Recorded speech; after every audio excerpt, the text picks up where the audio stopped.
Hindutva is a political ideology, it's really not a religious interpretation. They have created a political project around the idea that the people who follow the Hindu religion are a distinct people. 200 years of British rule, 1,000 years of Muslim invasions.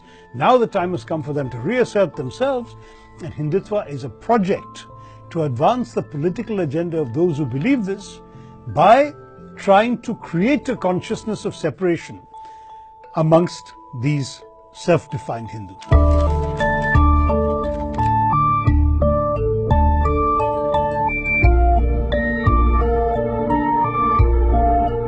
For me, what was troubling about this was that it bore very little resemblance to the Hinduism that I had grown up with. I know how devout my parents were. My mother still is alive, but my father, who is no more, was a very, very devout Hindu. But the Hinduism he practiced and believed to the very bone was a Hinduism of tolerance, of acceptance. In fact, I prefer the word acceptance to tolerance. And one in which he got along extremely well and showed a great deal of respect to friends of other faiths. So how could I reconcile the Hinduism that I had been schooled in and frankly had confirmed through my own reading, my own observation, my own learnings, how could I reconcile that with these mob lynchers and love jihadis and ghar wapasi types and the whole lot of delirious fanatics who were portraying my faith in a light that I found deeply, deeply revolting. So I said, let me, on the one hand, not approach this debate from outside the pale, because if I were to say that, this is wrong, I would immediately be stereotyped, as indeed I have been for the last few years, as a pseudo-secular with an S-I-C-K, right?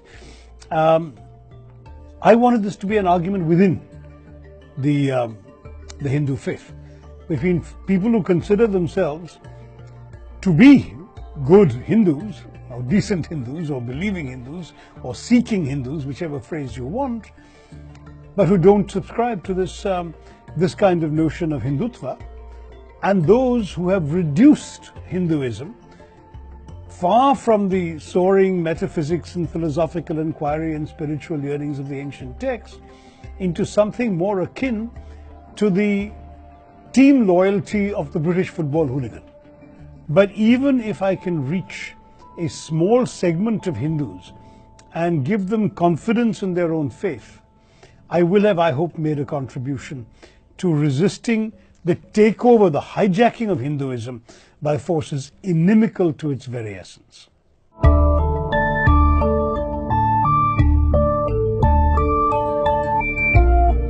Politics of identity is on the rise around the world. I don't disagree with that. And people say, why should India be an exception? Well, I believe India should be an exception because we are the kind of extraordinarily diverse society that very few countries are. And therefore, we are a wild ethnic mix. We have languages, religions, habits of life, customs, eating habits, and so on, all of which differ from one part of the country to another, from one Indian to another, and yet we're united by a common dream of Indianness, a shared geography, a shared history, and I hope sustained by a democracy that gives us the aspirations for our future. To do that, to maintain that, to build on that, you have to have a citizenship that transcends identity. The great thing about India is you can be many things in one thing. That you can be a good Muslim, a good Keralite, and a good Indian all at once. That's the strength. But I've also argued it is the Indianness that makes you secure in all the other identities. If being a Muslim made you vulnerable, or being a Keralite made you vulnerable, it is being an Indian that protects you. The Constitution, the institutions, the democracy, the equal rights, all of this is what gives you your place. And of course the politics as well, which you can't get away from. Give everybody a voice, give everybody a stake, give everybody a possible future. That strength is India's great strength. So I would feel it's worth fighting for.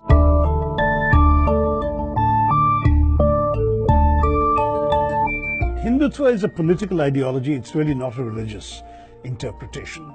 It's a political ideology that has hung itself on a hook that has been embedded in the wall of religion. But it is not actually a religious ideology.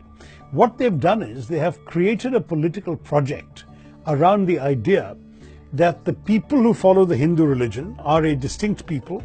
Some have even used the word Hindu race. They have their own culture, They have their own history, their own heroes. And this collectivity has somehow been humiliated, conquered, subjugated. 200 years of British rule, 1,000 years of Muslim invasions. Now the time has come for them to reassert themselves.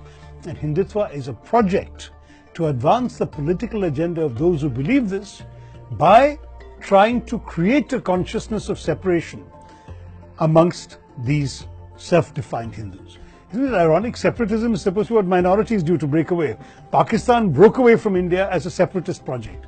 Now we have majority separatism, which is quite a bizarre development, but it's precisely in this way. Now, my rejection of this is that it's actually a philosophy born of inferiority. A self-confident Hinduism is a Hinduism that can embrace others. Your job is to live up to the ideal tenets of your faith. And that's not what you're doing if, while he's trying to be a good Muslim, you're going and hitting him on the head.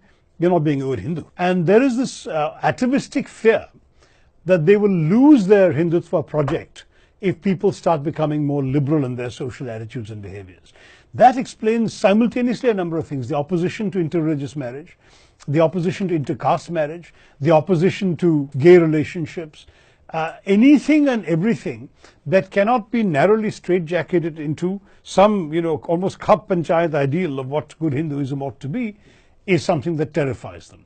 I discuss in the book that in the ancient Hindu thought and scriptures, there are interpretations possible of both sets of approaches. That is, those who will look at the laws of Manu and say this is a very rigid, misogynist and anti-lower caste system of faith sanctified in the laws of Manu, and those who can find in the scriptures and in the various stories told in the religious texts evidence for the opposite. So here you have examples of lessons that are constantly available in the Hindu text, saying do not pay attention to caste and birth and so on.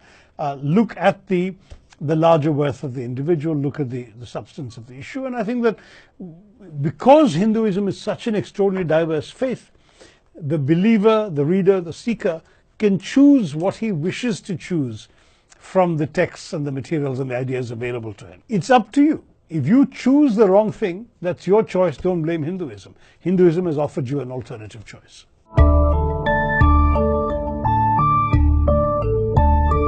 See, the BJP is going on saying we are the only Hindus in the fray, and if, like us, you go to temples, you should be voting for us.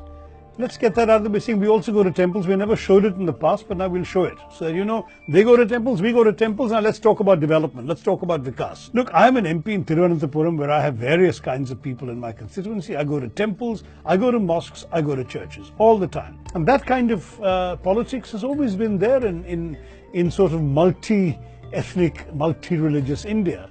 Why shouldn't we practice it with all faiths, including the majority faith?